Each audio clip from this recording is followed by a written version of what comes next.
Jefferson? No, I actually, if someone has a question, I normally find that most students or myself as well, when I'm in these sessions, sometimes I end up forgetting what I want to say. Okay. So, if we can just kind of have it as a dialogue and a conversation Sure. so that it Sure. can really grow organically, I really enjoy that. Sure thing. So that's what we'll do. So just make sure after you ask your question to mute back up. Um, uh, Dr. Jefferson has really inspired me since the shutdown. I see him practicing what he preaches, what he teaches. He's working it out on the trombone every day. And I wanted to invite him here to share his infectious, and I mean infectious in a good way, not in the COVID way, and his infectious enthusiasm with all of us. He is the assistant professor of trombone and euphonium and director of jazz studies at Southeast Missouri State University. As a soloist, chamber musician, educator, and adjudicator, Joseph maintains an active schedule in classical, jazz, and commercial music settings. All that, and he's a super cool guy on top of it. Dr. Jefferson, take it away. Outstanding. Thank you all so much for being here and visit and allow me to visit with you all. It's so great to just be able to see new faces and meet meet new people and just really kind of talk about the thing that we do as artists. This is a very it can be a very isolated life, and we're always working. I used to tell when I met my wife, I used to say I have a different 9 to 5. My 9 to 5 might start at 9 p.m. And end at five in the morning, based off of what kind of gig I might have at that particular time.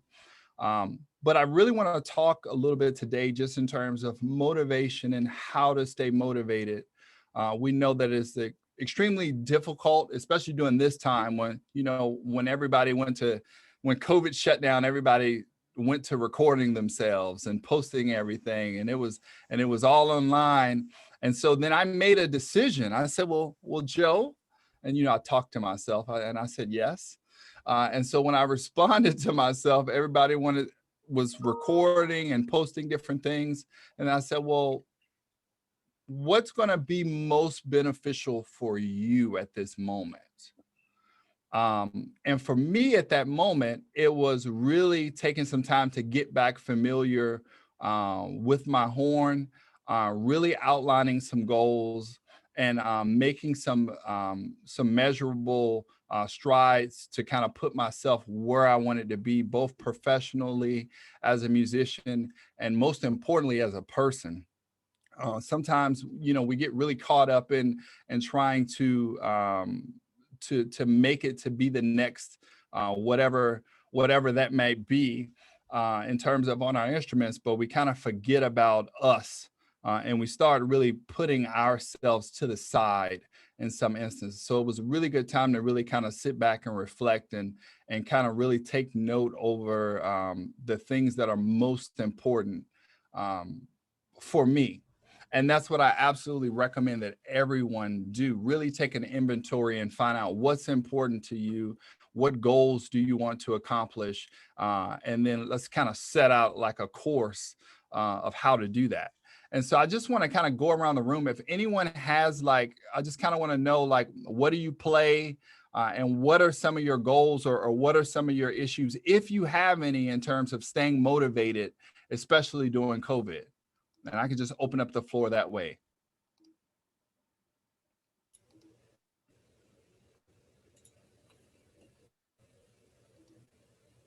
Don't all speak at once. I'm going to start because I think sometimes people need a little help getting started There you talking go. public speaking. So, what's important to me is making something of my own. I think as a trombone player, especially, we're always relying on someone to call us for gigs. So, this has really shown that, hey, um, I didn't have anything I was doing for myself. So, kind of coming up with something I wanted to do for myself was a goal. Outstanding. Outstanding. Anyone else? I will say, as a horn player, sorry to interrupt Uh, if somebody started already. Um, I had a really tough time staying motivated during this COVID time, Okay. especially when the lockdown was really, really hard for 3 or 4 months. And I needed to graduate and I needed to finish that. And I had a goal and I said, yes, I'm going to do it right now. However, the mind started, it kicked in, and we were locked down, no concerts, no gigs, nothing.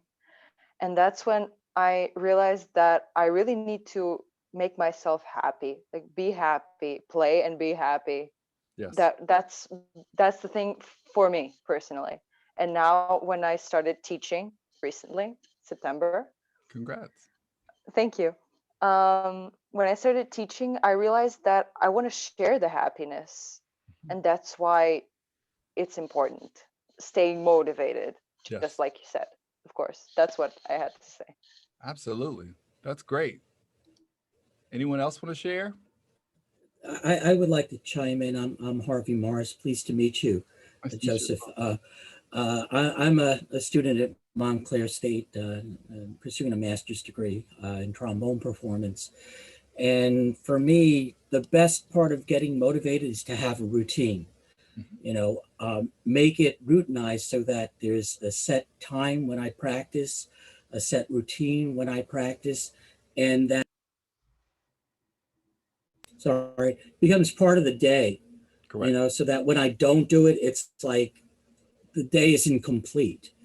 And unfortunately for me, the practice time is sort of at midnight, until 2 o'clock in the morning. I have a very understanding family, but additionally, I decided, because it sounded like a fun thing to do, to purchase an alto trombone and try to start playing it. Okay. Which is, also pretty crazy. But I think the best thing is having a routine and sticking to it. Absolutely. Absolutely. Anyone else? Before I chime in a little bit. Yeah, actually, I think my name's John. I'm a trumpet player. I'm actually new to Montclair. I just signed up for my graduate courses for music therapy. But I think the hardest part was like just reminding myself not to get discouraged. Like we have all this time to practice and play and get better. But, if you don't write that song, or if, you don't get that part right away, you got time, don't psych yourself out. So it's important to stay motivated. Also important not to discourage yourself in the process. Absolutely. Absolutely. Well, I really want to share something really quick that's really came to mind. One thing that was super helpful to me, let me go. I'm scrolling through the names. I want to make sure that I get the names correct. Who is the gentleman that was talking about the scheduling, playing at midnight? What was the name? Because I want to be respectful. Harvey Morris. Harvey, yes. Yeah. So scheduling in the time is absolutely critical. If you look at my phone, I can pull it up. It's kind of crazy, but I'll put it in and you'll see it. It says, let me see can you guys see this? Can anybody see what that says? No. Yeah. Yes. It says the zone of genius. That's my zone of genius. And I read this book called The Big Leap, and it really changed my life. It's called The Big Leap. And it's really talking about getting to the next level in terms of how you want to do things and how different people operate. And the people who want to be successful and really want to operate at a high level, they're operating in the zone of genius, meaning they're focusing their efforts on those things. It doesn't need to be all of that, but in that moment, you're focusing on that. So I have that in my phone. Every practice session that I have slated to do is in my phone, and I set up my practice sessions because I do 3 hours a day. If I get anything over that, those are the extras, and the extras are always good. But I program that in my day, just like I program, and this is going to sound a little funny, like I program eating. I program time for just me to be by myself, not dealing with music. Because when you're dealing with it all the time, especially in COVID, it can really start to weigh on you. Things that you were doing well, you could really start to go down a rabbit hole and start over analyzing yourself. What do you call it? What's that? What is it? Analysis. What is it? Paralysis through analysis. Paralysis by analysis. Yeah, absolutely. And it's very easy to do.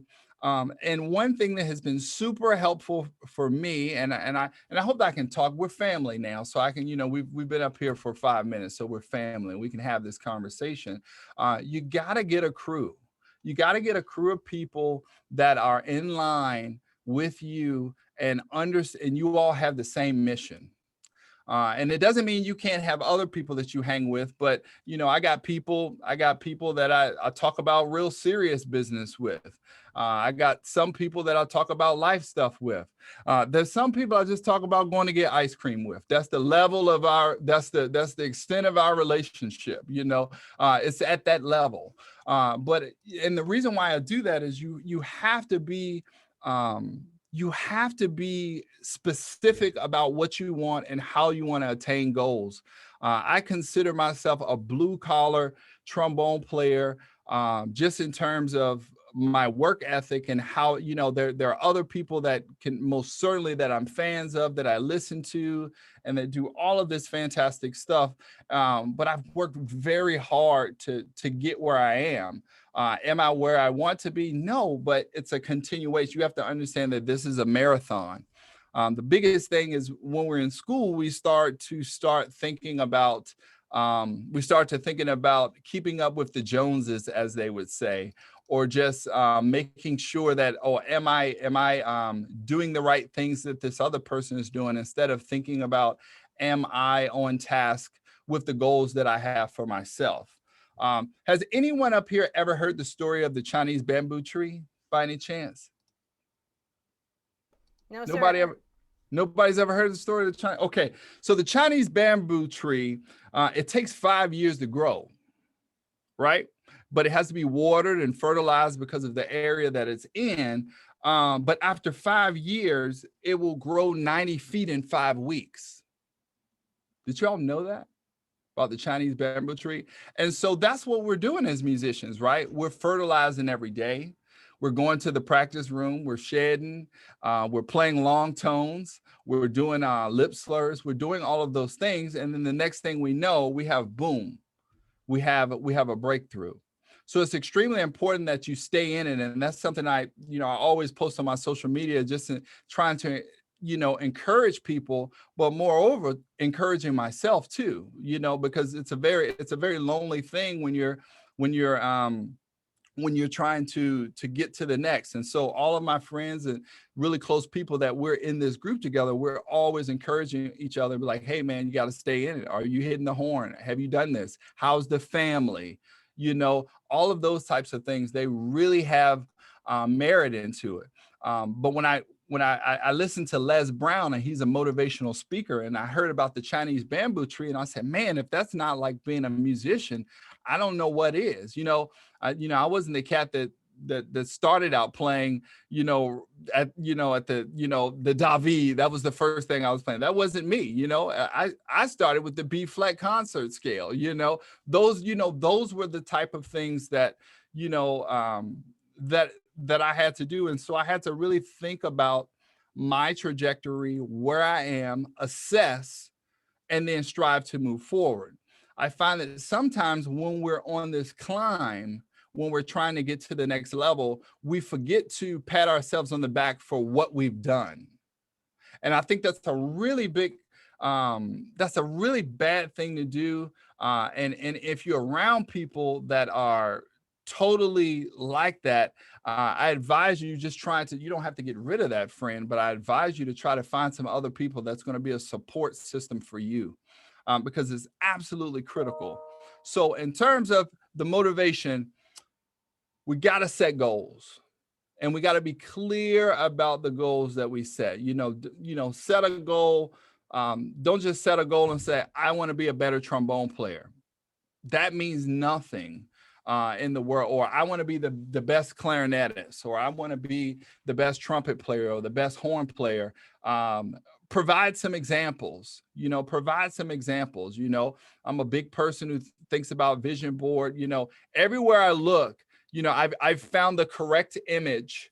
And I wish I could move this camera so that I could have those people kind of looking at me. And it's kind of freaky, but it's kind of looking at me like, have you done what you need to do? I have like Monk over here, and he's just kind of like looking at me.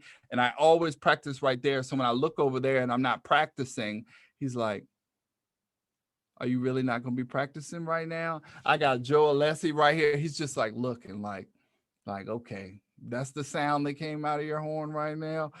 Yeah, more long tone. Stay in it, young fella.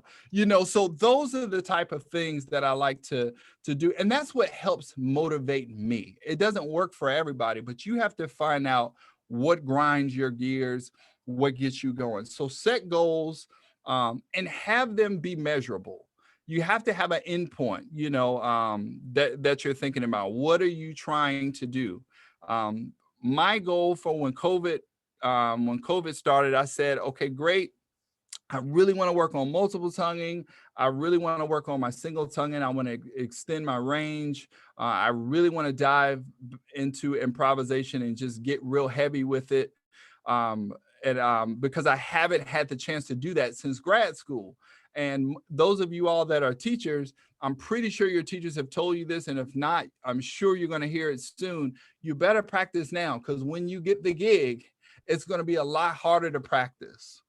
Okay. Then if you have a family or get married or have a significant other, that just adds that's another part of the equation that you have to figure out. And you have to be equitable for all of those things.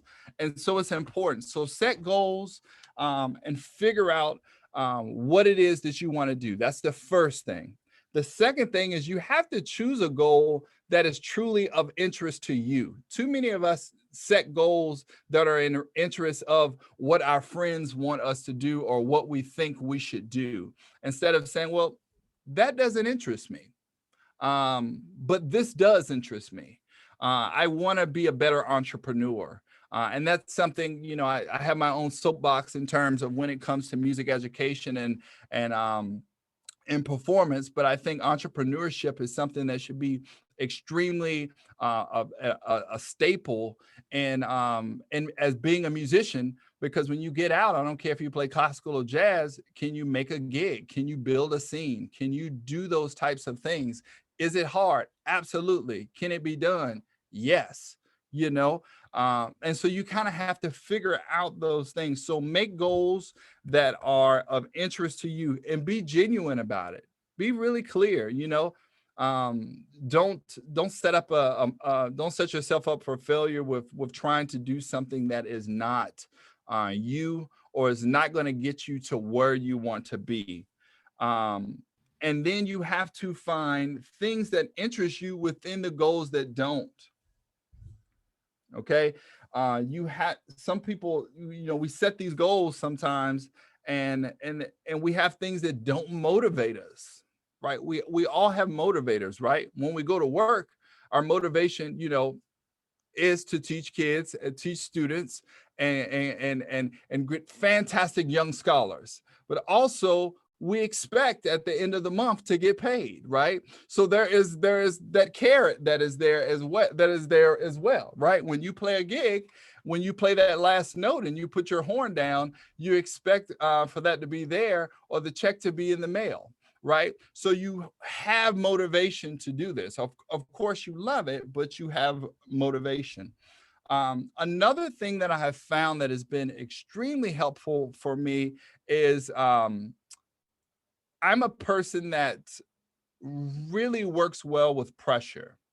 So if I find myself not being motivated, I will intentionally make a post or do something that's going to hold me accountable to get it done. Or I'll tell my friend, hey man, well, I'm going to do this, or what do you think about this? I'm going to revise, I'm going to redo my website, or I'm looking at this and I'm going to have it done by this day. I ain't even sat down to think about how am I truly going to get this done, but now I have already told somebody, so it's an obligation for me. I have to do that. motivation comes in many different forms. You know, just like in class, you want to do well. So guess what? So you can pass, right? The motivation is I want to get an A, or the motivation is I don't want to get that F. So I need to make sure that I'm doing the things that I need to do in class. And we need to look at our progress. How are we tracking it? How are we gauging it? Are we gauging it based off of, oh, do I sound that much better? Yeah, that should be a gauge. But also, I think a fantastic gauge is, oh, if you're getting 2 hours worth of practice and you was getting 45 minutes, that's huge, right? It might not seem huge to you, but that's huge now. It's became a part of your day. You start feeling really weird about it. Little quick story about me. When I moved here from Portland, Oregon. I'm in Missouri now. And so, of course, the vibe is a little different from being in Portland. But when I got here, I came from one position where I was doing one thing to now I'm doing 3 and 4 different things. And so I had to figure out, how do I still take care of the baby and make myself happy? Because we got into this field to be what? To be creatives, to be artists. You know, sometimes when you're teaching in higher ed, you know, sometimes that takes a side, but I was like, I never want to do that. So I said, well, what can I do? How can I make this work for me? And I developed a practice plan. I call it 6-20-24. And so it's 6 practice sessions within 24 hours. That's 20 minutes in length. And so what I was doing was I was doing my practice sessions in 20-minute segments, right? And I would do 3 of them together so I could get my hour. But in each 20-minute section, I was very specific and intentional on what I wanted to cover. The reason I had to do 20 minutes because I had students coming in and out, but I was still clocking my time. And I have this packet, it's on my website, and you can kind of take it, you can read it, and you can kind of make it work for you. But at the time, and it's continuing to develop now, and I'm very lucky that I get to present that at the International Trombone Festival this summer, you make it work for you. And I found that the hardest things, and I've given it to my students, and it's been fantastic, because the hardest thing for my students was to stay motivated to go sit in the practice room for 2 hours. Well, I say go practice, and they said, all right, I'm going to go in the practice room. But now when I say, okay, have you did your 620s today? And they say, yeah, I've done my 620s. Well, what did you accomplish? Let me see your composition book. Where's your composition book? So when I ask them for theirs, I show them mine too. Right? And so it's accountability. I can't ask them for anything that I'm not doing. And so I said, well, what are you accomplishing? What do you want to get better at? You know, and so throughout that, I started thinking about ways that I can push myself. My 5th session, it's always recorded. It's like a studio recording. I want to record everything that I've been working on to play it flat down so I can listen back and I can reassess. My 6th session, what am I doing there? I'm playing something that I genuinely want to play. I'm playing fun stuff. Okay. What I was doing the other day, I was playing Mary Had a Little Lamb, but guess what? I took it in all keys. Okay.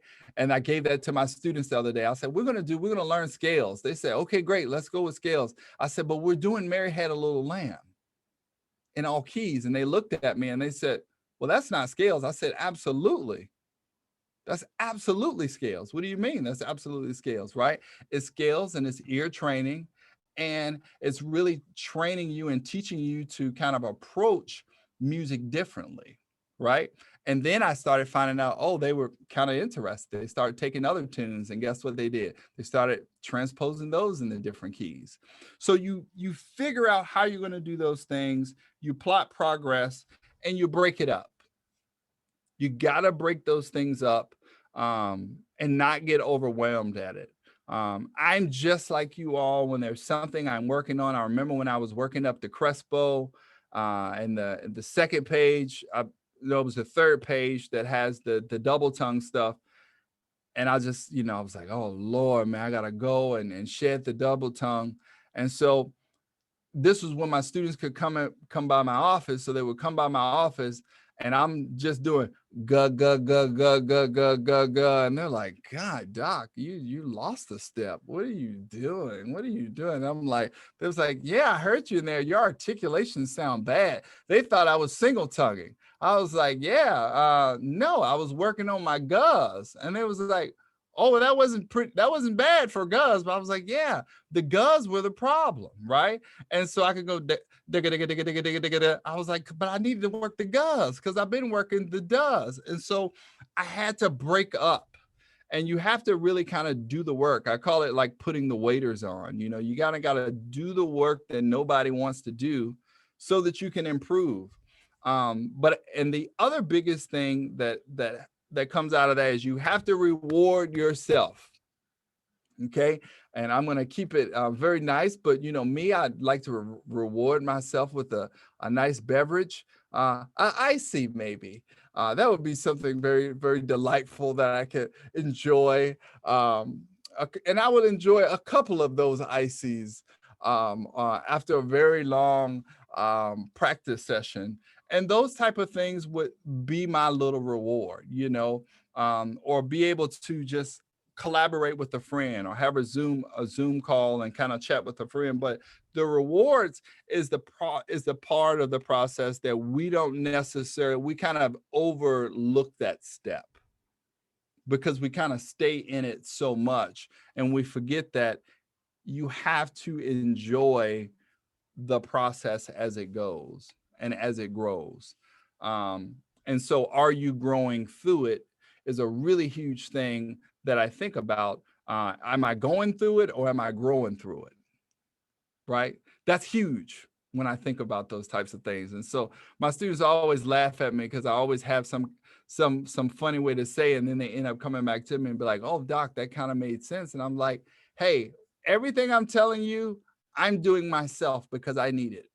You know, when I left Portland, you know, I was, you know, playing at Trailblazers games with the Rose City Trombones. You know, I was playing in the Portland Jazz Composers Ensemble. When I came here, it wasn't those type of gigs. So I had to find different things. Luckily, I found a Dixieland band with cats who played with Benny Goodman and Tommy Dorsey. I'm the youngest cat, and you talking about going to school. Those cats take me to school all the time because I'm coming in trying to play bebop licks, and they're like, no, son, thirds and sevenths, okay? You know, we need to make sure that, you know, this is played this way. And so you kind of have to make those things happen for yourself in terms of staying motivated. And I just want to ask, has anything I said kind of sparked anything with anyone, with any questions within their journey in terms of staying motivated and accomplishing their goals? I'll start if no one else will. Okay. I think that I'm one of those people that does not reward myself when I practice. So it took me a long time to try and figure out how to fall in love with the journey. And I think that is the most successful players do fall in love with the journey, exactly what you're talking about. And I experienced when I was in college thinking, okay, well, I don't improvise, so I guess I have to be an orchestral player, even though it wasn't something that I really necessarily was driven towards. I mean, I enjoyed the music, but I found out a couple of years later, I hate practicing excerpts. So I guess I'm not going to do that, you know? But unfortunately, fortunately or unfortunately, I got a lot of experience, so it was good for me. But this idea of really committing, it's part of your practice to commit to what you want to do and like how you want to do it is so important. And I'm really glad you talked about that. Yeah, absolutely. You know, when I was a little bit of background information by myself, for undergrad, I went to Norfolk State University, which is a historically Black university. And so the experience that I got there was a really nurturing experience, but it really taught me a lot about myself. But I also went there for the trombone professor because, you know, Mr. Paul Adams, who's from Bossier City, Louisiana, he taught Dr. Brickens, who's at UT Austin. And so I went there with Javier. well, he was there a year before, 2 years before me. And when I got there, I met him. And then I was like, I'm here to learn this specific thing. And studying with him, his thing was, I want you to be able to play the trombone. It wasn't, I want you to be able to play just one style. And I love people that have that focus and do that thing, but that wasn't his mission. His mission was, I want you to be able to play trombone. And so when I left there, graduated there, and gained so many different things, I went to Shenandoah Conservatory for my master's, and I studied with Dr. Wells, and he was very much like, I want these excerpts. You know, I know you're in jazz ensemble, but yeah, we want these excerpts happening. And I was being pulled, you know, because I really wasn't in the orchestral scene with those people, although I was in orchestra, and I really wasn't in the jazz scene, but I was playing in the jazz ensemble, so I didn't really know where I fit in. But I definitely made the most out of it, and I gained from those experiences rather than saying, okay, great, I'm going to completely sell out to this one thing. I still kind of kept my mission to say, I want to be as complete as I possibly can be. So if I get in any situation, I can hold my own. And so my second year there, and I really, really appreciate everything Dr. Wells helped me out with, because he really gave me some things that my undergraduate instructor didn't give me from that orchestral aspect. And that, I feel like that's really helped me in some parts of my sound development in terms of jazz and commercial playing. But I was very intentional when I studied with him, because I knew what I've already had and I know what I didn't have. So I went there. And so my second year of my master's, it took me a year and a half. My second year, I started seeking out teachers, and I found Dr. Jackson, who's at West Virginia. And at that time, he was playing in the ballet, Pittsburgh Ballet, and he was playing in the Pittsburgh Jazz Orchestra. And for me, he was African-American, and I was like, let me go see if that's a good fit for me. I was looking at a bunch of other schools. And so I would drive up there, and he would give me 2-hour lessons. He was like, hour on jazz, hour on classical. And we would go back and forth. And his mission was like, he would always say at the end of the day, I'd be like, man, well, this person's doing this or this person's doing that. And I always remember his response, but can he or she play? Can they play the horn? Like, that's ultimately what it comes down to, And I was like, why do you keep saying that? He was like, when you go out for jobs, they ultimately want to know, but can you play? That's it. Are you a good person? Are you a good person? Can you be a good colleague? And can you teach? And can you play? And so I was like, man, this is awesome. So I went there to study with him, and he was giving me a different perspective that the other teachers didn't give. And I was very intentional about how I wanted to chart out my instruction.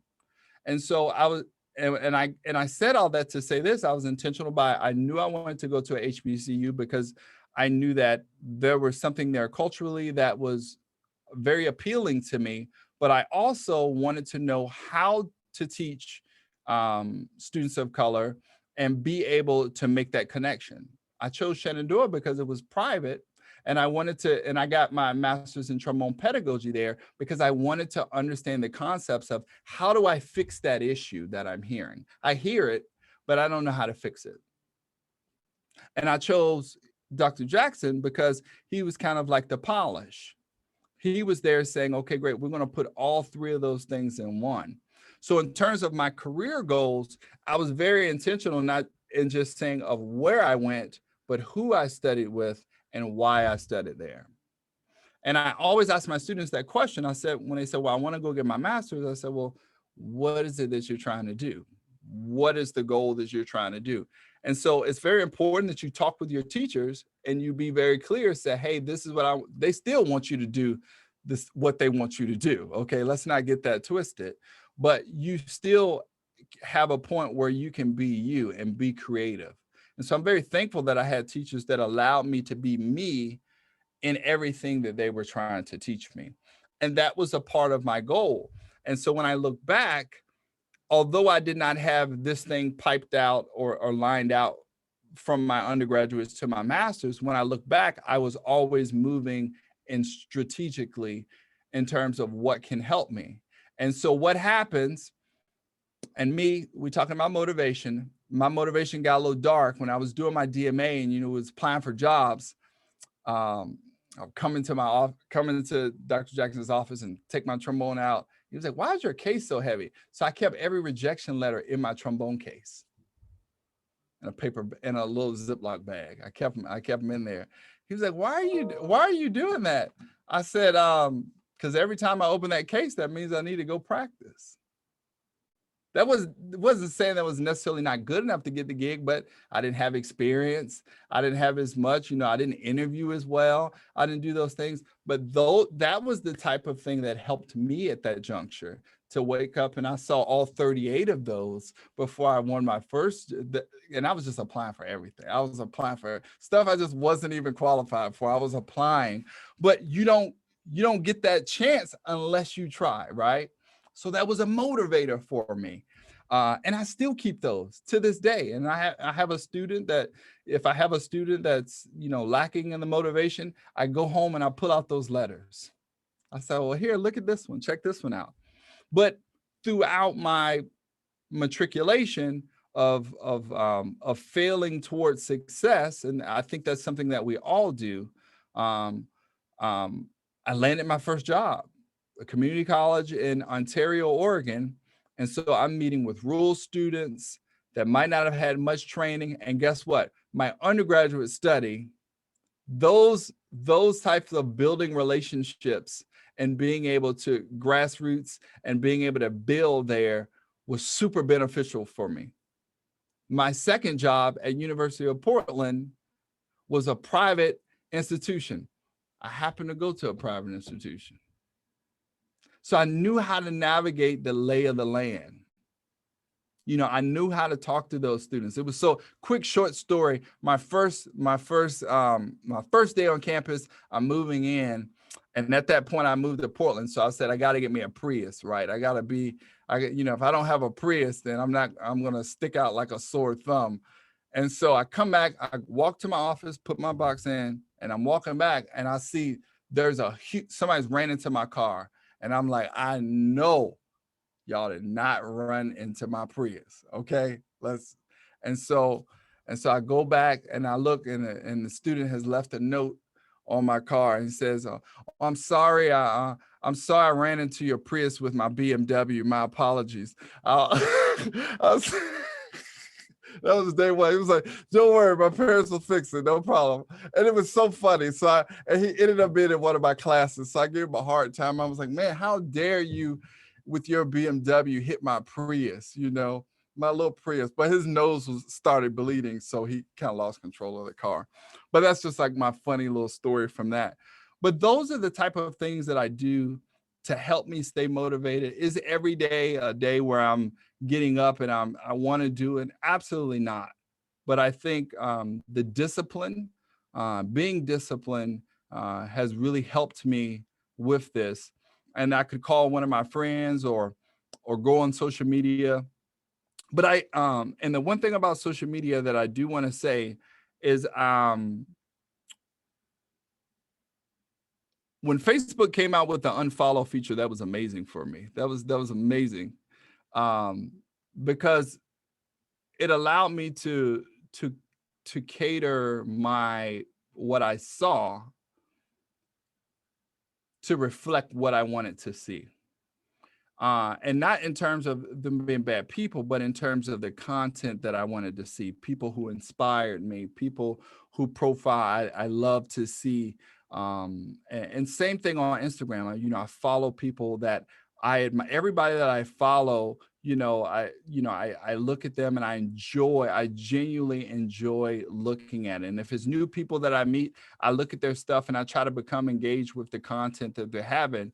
But with social media, you want to be careful because you don't want that to get you down, right? Because people posted highlights. We post our highlights. We don't always post our failures, right? Nobody's gonna be like, "Oh man, I cracked that B flat 6 times today," but they're gonna post that one time when they did hit it when they tried to play bolero, right? That's the one time they're gonna do it, and it sounded thin then, but they still posted it. But it's okay, you know. But it's it's about making sure that you manage. Making sure that you manage the space and the environment that you're trying to create. I think that's the really big takeaway in terms of being and being motivated. You have to be careful with your space, be careful what you internalize. And as artists, we know that this is a very, very hard field, just in terms of dealing with it. I mean, what other person do you know, if we have to get up and we have to pay the dues on our instrument. We have to think about that. It's a part of our life. And so a huge thing for me was finding something, what can I enjoy that does not involve music or me being in charge of something, developing a hobby, different things. So I got into working out, I got into bike riding. Those were type of things, and they really help with me not always thinking about it. So I hope that I haven't just kind of wandered on, but I just kind of really wanted to share some of my experiences with you all, and hopefully that will help someone. Those people that haven't said anything, I mean, I would like to pose the question to you all. What are some things that keeps you from being as motivated as you would like to be?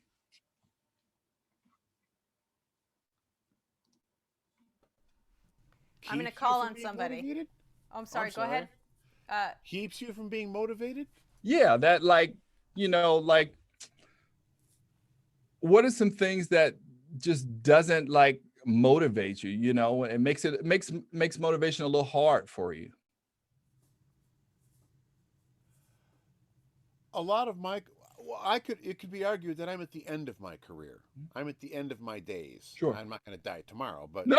I've retired. No. At least I don't plan on it. So, for the past 40 years, I was always going towards something, right? I want to get this, I want to do that, blah, blah, blah. And now it's, my motivation is different. I don't have that. And it can be, if you don't have, the older you get, the narrower your options become. And so that can be in itself depressing, but I use music to fight depression. Yep. I play Bach. Mm-hmm. Whenever I would, even when I was on the job where I worked, every break, if I got down about something, I would go play Bach, and I felt better. And so I use music for therapeutic reasons, personally therapeutic reasons. Correct. I'm not a goal person necessarily, but I found myself enjoying the process even more. Yes. And one thing that I tell my students is, which is a little different than what you're talking about, is a lot of us, we get fired up about taking the audition or getting ready for the recital or the big gig or whatever, and we take our fundamentals and we treat them like some horrible, chore, like you're taking out the trash, So yeah, I got to play all this crap so I can get to the good stuff, right? Mm-hmm. And when the reality is, that's the necessary stuff. That's the good stuff. Well, yeah, but you have to approach it in the right way. Otherwise, I mean, right? So, I mean, if you don't make a beautiful sound playing a long tone or lip slur, it's like calisthenics, right? Right. And so, and there's you probably know this. The famous John Fletcher quote, tubist, LSO, and Philip Jones. I forget what the whole thing is, but he says, don't everything you play. This is him addressing students in Brass Magazine, and he says everything you do today goes towards what you're going to be tomorrow. So don't waste your time doing shoddy flourishes and and we all know students make a bunch of crappy sounds, right? They're going to play, they're like, and they go, okay, I'm ready. You ready to do what? To do what? Crappy sounds in order to sound good? What's up with that? Exactly. So, but if they can become interested in making a beautiful sound, playing the whatever fundamental thing is, and the last part of Fletcher's quote is learn to do simple things well. And a lot of teachers say that, but if you can if you can make that a goal, then I think your practice becomes more rewarding, and you don't have to, you maybe don't need the frosty beverage at the end. Although I will be I won't deny it, but having a wonderful practice session is rewarding for me in itself, and I feel very gratified when I've had a good session. And sometimes I have to force myself, like exercise, right? Absolutely. Or like what Dorothy Parker would say about writing. I hate writing. I love having written. Right? So once you do it, you're happy you did it.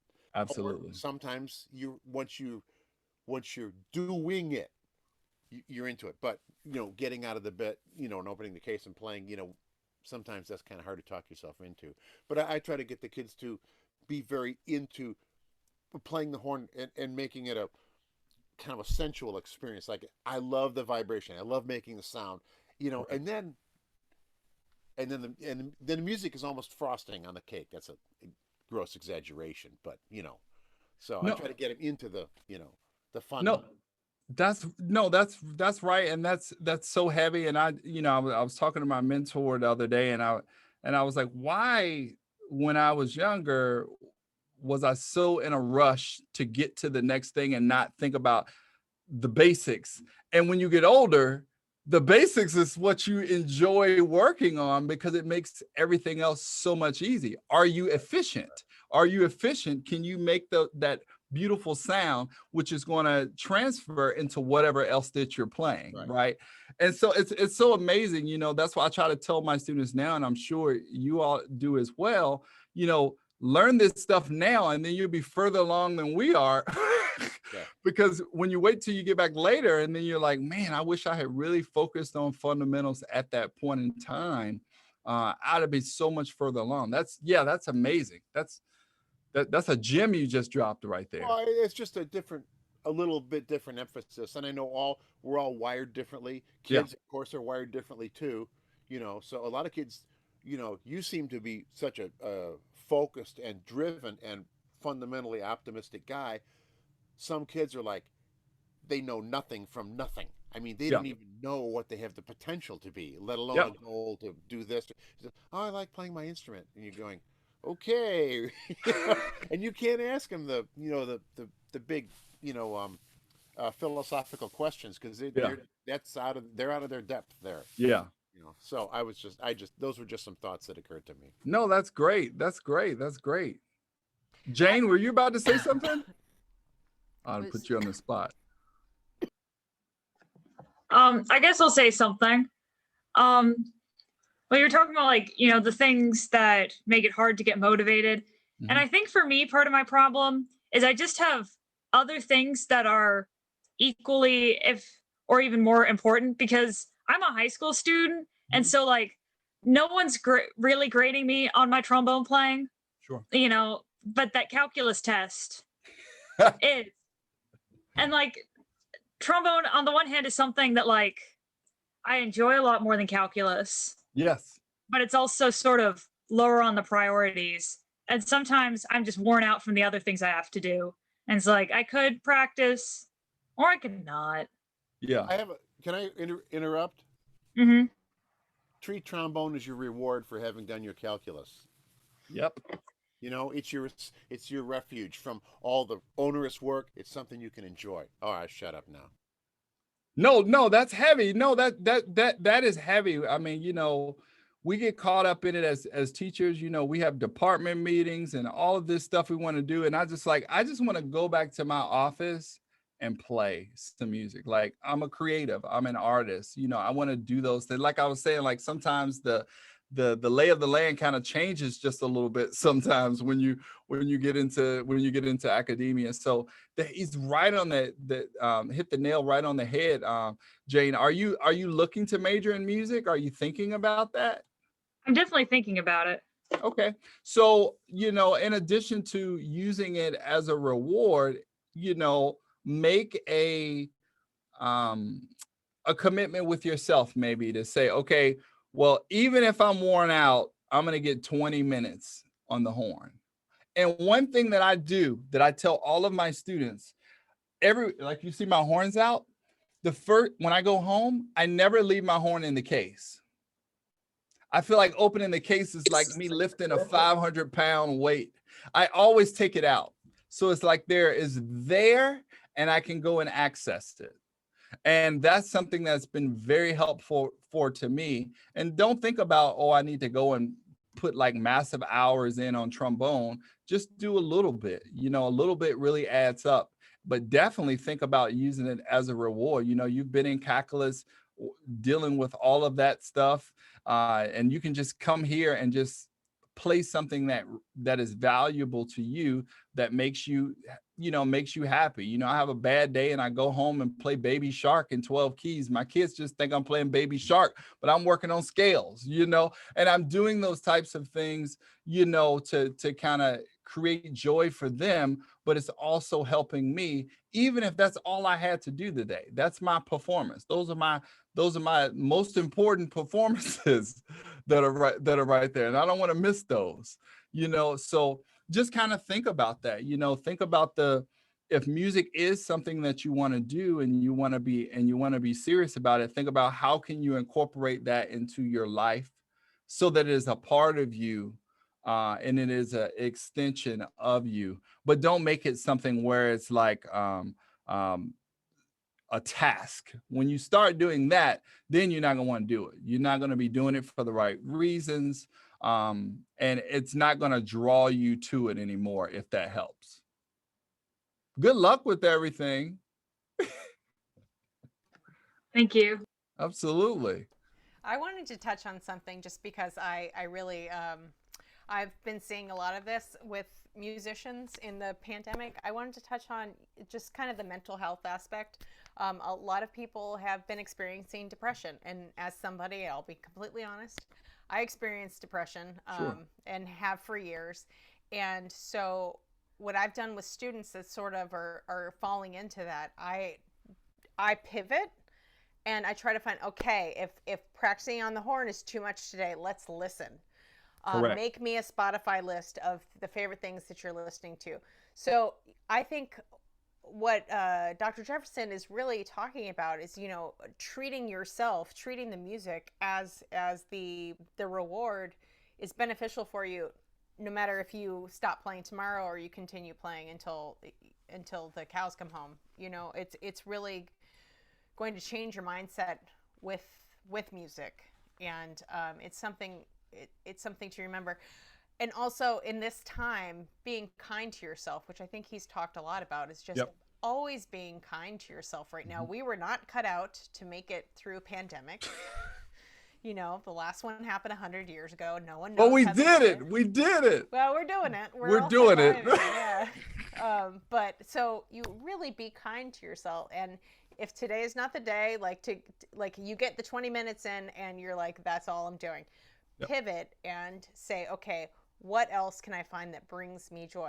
It's listening. It's and Dr. Jefferson is talking about surrounding yourself with people that are in the game like you are. So, you want to be a sponge with these people. Find out what makes them tick. That's why I have stayed in touch with Dr. Jefferson.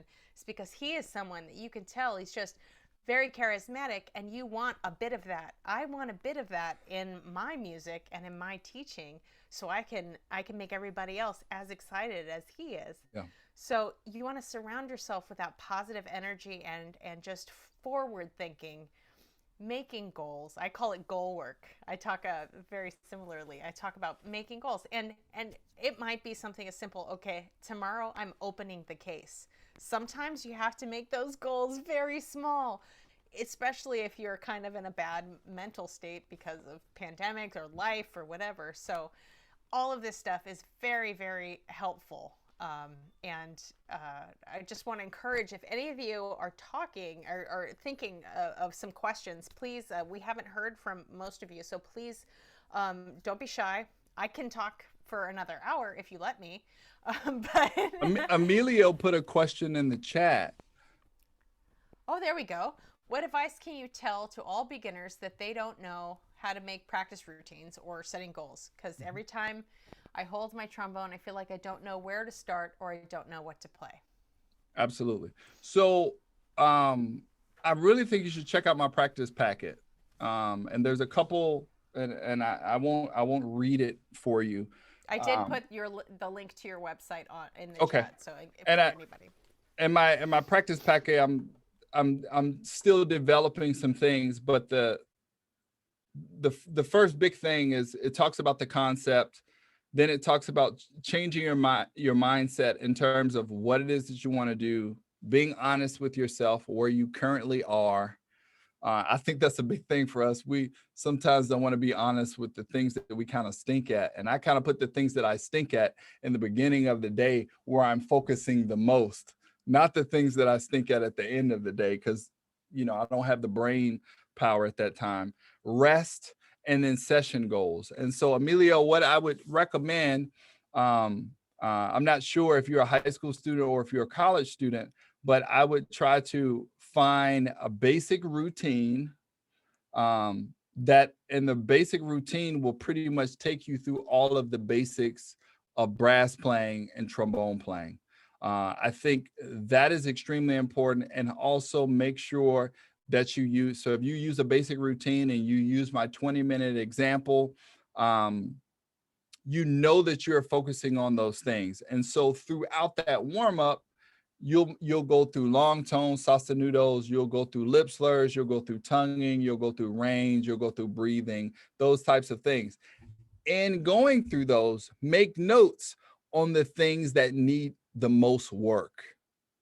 That's how you start to find out, oh, I need to go work on this, or is there a text that might be able to help me with this aspect of my playing? So I think what it is you need to do a little assessment, play through a warm-up, play through a Remington warm-up, or Michael Davis has a warm-up. He has a 15-minute warm-up and a 20-minute warm-up, and they come with like a backing track, and you can kind of play. You can play those, but you'll find out really quickly. Things that you need to improve on. I find that out all the time. I'll get a new warm-up packet from somebody, and I'm like, why I can't play that? What's going on? And so then I focus a part of my session on that aspect of it. And that will really help you kind of really define some things to do. So before you pick up the trombone, say, well, my goal for the day is to work on my sound. I want to play sostenuto. I want to play a beautiful long tone. Boom, do that. That's your goal. That's your goal. If your tone starts getting pinched or your throat starts getting involved, take the horn away from your face. Okay. Those are the type of things that you can do to kind of help you set a regimen. Jen has put a wonderful PDF in the chat. Will be a great place to start. And I'm pretty sure many people up here, including myself, if you need some other advice, feel free to reach out. Absolutely. I'll share what I know and what I think might be useful for you at the level that you're at. And then you kind of make it make sense for you. There's not one size fit all. I just kind of don't agree with that, because it doesn't always work. For what works for one person doesn't necessarily mean that it's going to work for you. You kind of got to figure out what works for you. I hope that helps, Emilio. Anybody else have a question? Samuel Sherman, how about you unmute? Tell us a little, what do you play, and tell us about your motivation strategy that you're planning. I play trombone. Oh, fabulous. I'm a marching baritone. Oh, nice. And are you, what are you going to do tomorrow to motivate yourself to play? Warm up. There you go. That's perfect. Practice. There you go. That's it. What about Allie? I know Allie is on the call. Hello, Allie. Allie is a student at Penn State. Oh, excellent. Hi. And, hey, Allie. Let me. What have you been struggling with in terms of motivation? As we were talking about this, I was just kind of thinking about something I have struggled with is that I feel like I'm motivated, but I don't have focus in my goals because I'm not entirely sure what my goal is yet. And this is something I have struggled with, like setting like a defined goal, because like I'm in like my undergrad still, so Sure. I kind of have interests in a lot of different paths that I could take, and I'm just not sure how to like narrow it. Well, you were saying you don't really have to narrow it down and you could just be good at make yourself No, good I at mean, other things. well, you have to, well, let me kind of clarify that. You have to figure out where your passion is, and that's going to help lead you to what it. I'm a big believer in that. If your passion isn't in something, you're not going to do it for long. You know, you might get the job, you're probably not going to keep it.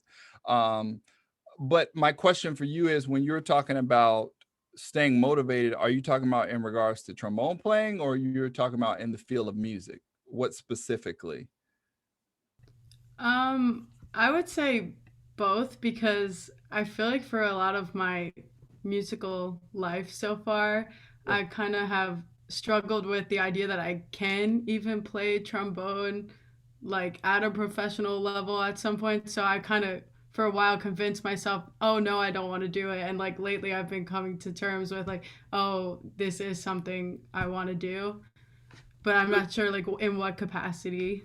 Okay, great. So what I would say in terms of that, do what you can do at that level to make you the best that you possibly can be. And then when you're getting ready to make that decision, you know, if you're with your applied instructor, your junior or senior year, you start thinking about, and you can really start now. But for me, it was really like, you know, the end of my sophomore year, beginning of my junior year, I started thinking, well, what do I really want to do with this? You know, I have a lot of gifts, um, but what can I do? What can I do to that's going to ultimately make me happy in terms of that? So just remember that just remember that you don't have to have all of the answers at this point in time, right? If trombone playing makes you happy, are you a music ed or performance? I'm music ed. Oh, well, the world is your oyster, you know, in terms of what you want to do. You know, you can get done and say, I want to do general music, or I want to do middle school band, or I want to do high school band, or I want to move to Texas and get one of those big 300-piece bands and deal with marching band. You know, you have some options. You know, there's some fantastic band directors that still keep their chops and still are quite active. I'd like to chime in too. My Yeah. husband, who is a very well-known jazz soloist, trombone player, he's got an education degree. Yep. And he is freaking fantastic. He is a fantastic. He probably won't remember, but I was in West Virginia. He was playing at some club in West Virginia, and I had to drive like 2 hours to come see one of his set, and it was the weather was bad, but I got there. And it was absolutely amazing. Just really blown away.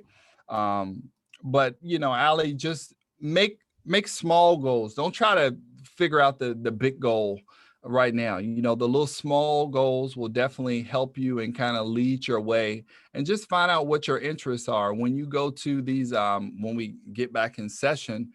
When you go to the music conferences for your state, they really provide you with a variety of opportunities to kind of see what things work for you. So stay connected with the national conferences as well. It's just so many different things. The ITF, they have the inaugural women's trombone ensemble this year. I'm doing it. Absolutely. Yeah. And so, did you know that, Ali? Yeah. So there's so many different things that will might spark an interest for you. And then you can just kind of figure it out from there. I don't think any of us, I mean, I know I didn't. I did not know what I would be doing at this point. And, and God knows what I'm going to be doing 10 years from now. I know I still wanted to be involved in music and working with students, but I don't know what way that might go. If it's faculty, if it's administration, if it's me running my own little school, you never know. But you just try to make sure that you're doing things that you're truly passionate about, to keep you moving forward to a end result. So don't worry about not having all the answers right now. No, and for most of us, when we graduate, I know this was my case. I had to work a day job and to try and work into the freelancing. You, as an education major, might get a gig right out of school, but it's likely that you might have a little interim where you're not doing that thing. So, you have plenty of time. And for everybody here, your path might change. Harvey Mars is a lawyer, and he went back to school to get his degree in trombone playing. So, I'm in school myself to get a degree in jazz, having never studied jazz ever before, and I'm decades out of school. So I really think that just follow your passion, because this is all, like, being a musician is far too hard to not love it. Correct. So you have to follow your passion. Absolutely. Well, I don't want to talk anymore. I mean, if anybody has any other questions, I'd love to. I mean, it's just been kind of great talking with other people that kind of, feel the same way, that, I strive for motivation every day, and when I'm weak, I reach out to my crew and I say, hey, what do you have going on? How can, what you got going on? And maybe that might excite me. So we all kind of go through it. So I just hope that something I've said has been beneficial to you. Yeah, and we went over an hour, so I don't want to keep Dr. Jefferson too long. So really, if anyone has any final questions, please speak up now or forever hold your peace. Anybody? Marianne, Colin, anybody? I actually do. Hi, I'm Marianne. I'm a sophomore at Montclair State. I play French horn, and I'm actually a music therapy major. So French horn is my primary instrument, and it's because I've played it for so long, and I grew up playing in ensembles, but I never took lessons before I got to college. And now I'm in my sophomore year, and oh, you too? Okay, whew, I'm not alone. So I'm still kind of adjusting to working on solo repertoire, even though it's my second year. I've been working on plenty. I've been working on my technique and all of that, but I find myself when I'm practicing for ensemble pieces, I have a lot more to focus on. I can focus on the whole aspect of the ensemble, how I fit into it. But then when I'm playing my solo pieces, I get really self-critical, and then it will disrupt my practice sessions a lot. So I was wondering if you had any advice about that.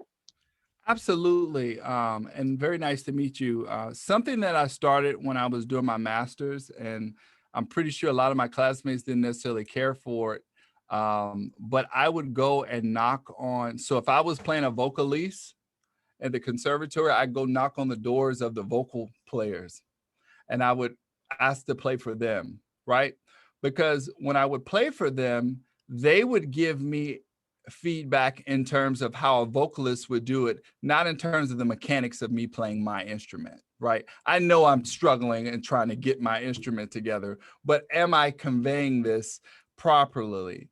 And so I think instead, when we're listening to ourselves over and over, we can get very critical, but you should have a couple people that you trust that will give you some non-biased advice, and it might be harsh, it might be great. I mean, it might be really good advice, but I think allowing people to kind of hear what you're doing, because when you record yourself and you listen to yourself every day, you're not necessarily hearing the growth that you're making in that space. Someone else might hear it and be like, oh, well, that's sounding pretty darn good, right?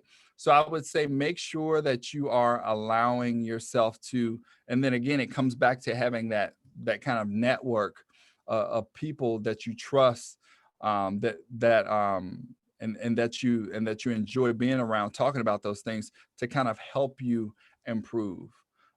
because, you know, we're very, you know, I'm very self-critical of myself, but, you know, and so when I get in that moment, I'll send somebody and be like, here's this video. What do you think about this? You know, what are your thoughts on this? Right. And then you'll know whether to go back to that person or not. If they just start with all negatives, yeah, that's not the person. You know, you gotta learn, you gotta have the spirit of discernment. You gotta know how to do it. So you'd be like, oh, well, this was great, but I think, you know, a little attention to this would be helpful. But I think just playing for some other people, do you do that much? I've definitely started to, especially during quarantine. Like there was nothing but time to send each other videos, and especially when everyone was kind of needing that extra motivation. I did get a small group who would, like, especially before juries, send like rough drafts to each other and like help each other out. So. And this might sound super weird, but set up a Zoom call with 3 or 4 people, right? And put it on mute and y'all just practice. You've created a sense of community there, just in that space, and you're practicing, and you check in every once in a while, and then you go back to hitting it. I will definitely do that. Thank you so much. That's a different way to kind of think of how to utilize Zoom. I hope that helps. It definitely does. Thank you so much. You're welcome. Anyone else have a question? Anybody? All right. Well, this has been so wonderful having you, Dr. Jefferson. I just cannot tell you how much fun it is to hear you speak about music. And I'm a fan of yours, and I think you have some new fans here too. And on behalf of Montclair State and the trombone studio at Montclair State and the brass department, thank you so much for joining us. If anybody that wants to contact Dr. Jefferson, you can go to his website. That's in the chat. And if anybody has any questions, you know, I'm sure contact him on the social medias. He's on all of them. I follow him. And if you just want some inspiration, the daily inspiration, his Instagram posts really just lift me. So I would highly recommend that. Don, do you have anything you want to say, want to add at the end here? Well, I'm another one of those old guys, and boy, you know, when you're my age, you need to hunt for inspiration and look for new approaches and embrace what's in front of you, just as much as I did when I was 20, you know. And it is just fantastic to hear you talk about the way you motivate yourself and the way you've made plans and setting goals and rewarding yourself. I love that. Yeah. So it's so great to have this community here listening to you, and thank you so much for sharing with us. It's been beautiful. Thank you so much for having me. It's been a pleasure. Thank you all so much. I hope that you all stay safe and stay COVID free. And Kyle Turner, did you have something to say? I was just going to make a joke. Why don't you post your IC recipes for us? I don't have tenure yet. Oh. You'd expect that kind of comment from a tuba player.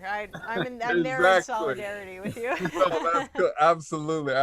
That's funny. Yeah, my ICs. Well, if you want recipe for ICs, you can follow my Instagram. Yeah. That's where I get my inspiration. Yeah, I heard all about that. Yeah. Well, thank you so much, everybody, for joining us. Thank you, Dr. Jefferson. I look forward to everything you're going to be doing in the future. And some of you, I hope to see soon, especially you, Allie, because I owe you an email. All right. So thank you for joining us, and stay safe, everyone. All right. See you. Take care. Take care. Thank you.